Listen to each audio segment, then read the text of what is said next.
News 24 सामान्य जनतेचा आवाज। नमस्कार, मी रवींद्रसिंह संतोषसिंह परदेशी, पोलीस अधीक्षक परभणी। या ठिकाणी आपणाला आवाहन करू इच्छितो, विधानसभा निवडणूक 2024 उद्या मतदान आहे। आपण सोशल मीडियाद्वारे कुठलीही अनुचित पोस्ट टाकू नये। आमचा cyber cell, cyber police station यांचं विशेष पथक या पोस्टवर नजर ठेवून आहे।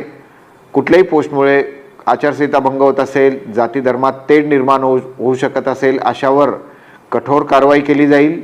विशेषतः माझ्या तरुण मित्रांना आव्हान आहे की आपण समजदारीने कुठलेही आपलं समाज माध्यम हाताळावं आणि या निवडणुकांमध्ये कुठलंही त्याचा अडथळा येणार नाही, आचारसंहिता भंग होणार नाही याची कृपया दक्षता घ्यावी। धन्यवाद।